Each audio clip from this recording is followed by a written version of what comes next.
अशोकनगर शहर के श्री चिंताहरण हनुमान मंदिर भक्त मंडली द्वारा सावन माह के पावन अवसर पर इस वर्ष तीसरी भव्य कांवड़ यात्रा निकालने की तैयारियां अब अपने अंतिम चरण में पहुंच चुकी हैं। इस बार क्षेत्र में बारिश कम होने के कारण त्रिवेणी नदी में जल का प्रवाह कम है। ऐसे में भक्त मंडली ने एक अनूठी योजना बनाई है। भक्त मंडली के मार्गदर्शक मनोज उपाध्याय ने बताया है कि त्रिवेणी नदी के समीप स्थित स्थानीय बोरवेल से जल भरा जाएगा, जिसके बाद त्रिवेणी नदी की पवित्र मिट्टी को उस जल में मिलाकर उसे त्रिवेणी के पावन जल का स्वरूप माना जाएगा। इसी जल से कांवड़ यात्री भगवान भोलेनाथ का जलाभिषेक करेंगे। कांवड़ यात्रा का आयोजन 3 अगस्त सोमवार को किया जा रहा है। प्रातः 7 बजे चिंताहरण मंदिर प्रांगण में भक्त मंडली सहित शहर भर के श्रद्धालु एकत्र होंगे।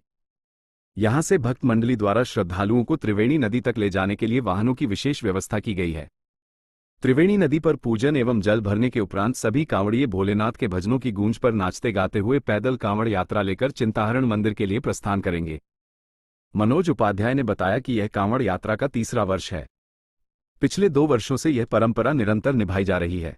स्थानीय निवासियों के मन में विचार आया था कि सावन के पवित्र महीने में भगवान भोलेनाथ का त्रिवेणी नदी के जल से अभिषेक किया जाना चाहिए, जिसके बाद इस यात्रा की शुरुआत हुई थी।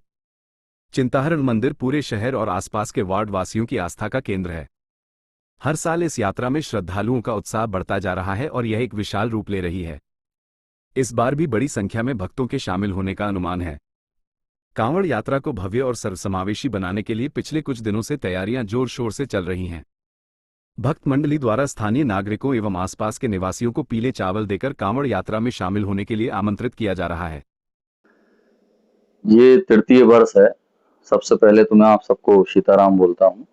और तृतीय वर्ष में हमारी श्री चिंताहरण हनुमान जी भक्त मंडल द्वारा कांवड़ यात्रा का आयोजन किया गया है।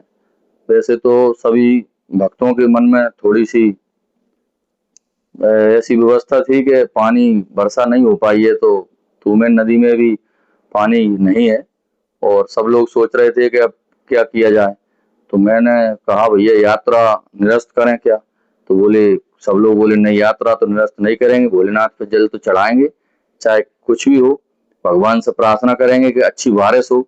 तो हम लोगों ने फिर विचार किया, हम लोग वहाँ तूमेन पहुंचे और पहुंचकर वहां देखा तो वो जो त्रिवेणी के पास जो ट्यूबवेल लगा हुआ है वो भी त्रिवेणी का ही है, वो भी गंगा माँ वहीं से ही प्रकट हुई है। तो त्रिवेणी की मिट्टी को लेकर हम लोग और उस ट्यूबवेल से हमारे जो कलश होंगे उनको भरा जाएगा और उस मिट्टी को एक चुटकी उसमें डाला जाएगा, तो त्रिवेणी संगम का जो रूप है वो उसमें विराजमान गंगा माँ होंगी।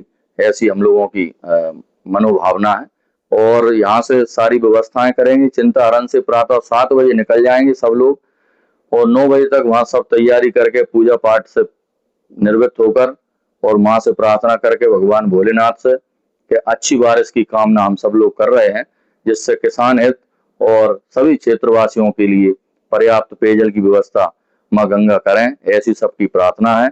और सभी लोग कांवड़ यात्रा में जोर शोर से तैयारी कर रहे हैं। इस बार सारे जो भक्त मंडल के सदस्य हैं, बहुत ही काबिलियत तारीफ उनकी मतलब मेहनत है इस बार। तो मुझे लग रहा है ऐसा कि कांवड़ यात्रा बहुत भव्य और सफल रहेगी। चिंताहरण दरबार में सब लोग 3 अगस्त को यानी सोमवार को कल सब लोग एकत्रित होंगे और वहां से वाहनों के द्वारा व्यवस्था हमारे द्वारा की गई है, निःशुल्क व्यवस्था है। वहां से हम सबको तूमेन ले जाएंगे और तूमेन से जल भर के और पैदल ओम नमः शिवाय का भजन करते हुए वहां से पैदल आएंगे और भगवान भोले की भक्ति में सराबोर होकर और यहाँ आकर सिद्धेश्वर महादेव पर जल अभिषेक किया जाएगा। सभी हमारे जो चिंताहरण भक्त मंडल की जो सदस्य हैं उन सभी ने उनको एक अलग से ही मुझे भी प्रेरणा आई और उन सबको प्रेरणा आई। और जो चिंताहरण बालाजी हनुमान जी का जो मंदिर है, एक अलग ही वहां पहुंच के एक अलग मन में एक वातावरण अलग निर्मित होता है और वो हमारे सब पूरे क्षेत्र के मुखिया कह लें उनको, बालाजी को, या हमारे सरप्रस्त, या मतलब सब कुछ कह सकते हैं उनके लिए। वो सबकी रक्षा करते हैं और सबकी आस्था और विश्वास उनसे जुड़ा हुआ है। सारा क्षेत्र हमारे चिंताहरण हनुमान जी मंदिर पर जाकर दुआएं भी मांगते हैं और उनकी पूरी भी होती हैं। वहाँ सिद्धेश्वर भोलेनाथ विराजमान है, तो सारा सबका जुड़ाव यहाँ है, इसलिए ये मतलब कदम उठाया है।